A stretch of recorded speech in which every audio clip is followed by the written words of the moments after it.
So the dog and I are down here in Taroona. That's the shot tower.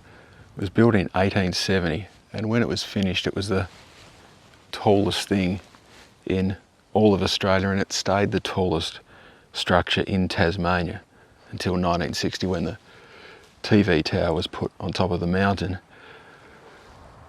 It's not just a building for making shot, it's also a machine, and it's a kind of machine that was invented inside of a dream.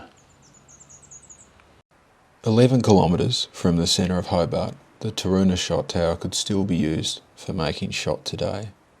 The very first shot tower in the world was built by William Watts in Bristol and painted it way back in 1782. A plumber by trade, Watts went to bed one night and he was visited by an idea in a dream. He was in a field of grass. Above him the sky was filled with dark grey clouds, but instead of rain descending, drops of falling molten lead came down.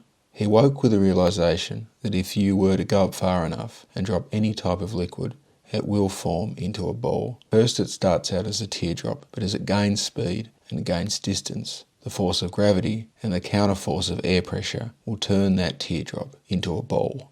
Watts began to devise and then perform experiments in his own home. He lived in a 3-storey house which wasn't tall enough, so he dug out the basement. This wasn't far enough either, so he began adding levels to his family property. Eventually, when he got to about 6 storeys in total, it worked. He had invented the shot tower machine. That same technology was replicated in Tasmania about a century later.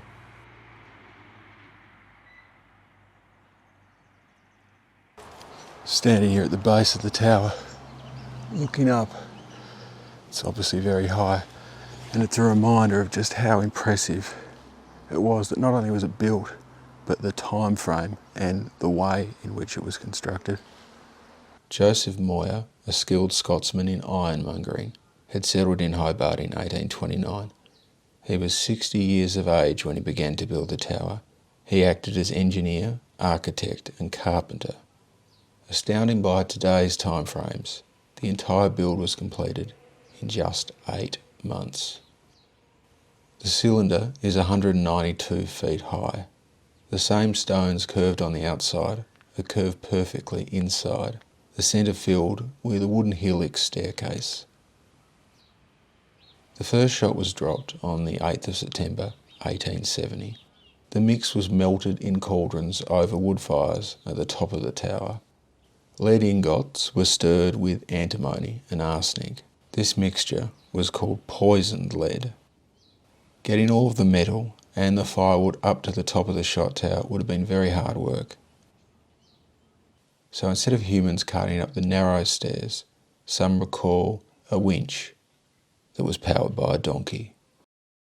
Poured through a colander at the top of the tower and falling through the middle of the building, it landed in a big bowl of water. It was then taken out, dried, and the imperfect pieces removed to be melted down again, and the successful balls graded into various sizes. At its peak, 80 tonnes were produced annually. Joseph Moyer and his family lived in the house next to the tower. It was a very successful venture, but it only operated for 35 years. Initially protected by a tariff, the shop business faced challenges after Federation in 1901, leading to the closure of business in 1905. The tower itself is one of only 3 remaining in Australia, the other 2 being in Melbourne. The Taroona Tower is the best, however. One of the finest buildings of any sort in Australia. It would be remarkable anywhere in the world. Taroona doesn't need a big pineapple or a big banana. Besides the Channel Highway, there's an antique munitions machine, waiting and watching, watching and waiting.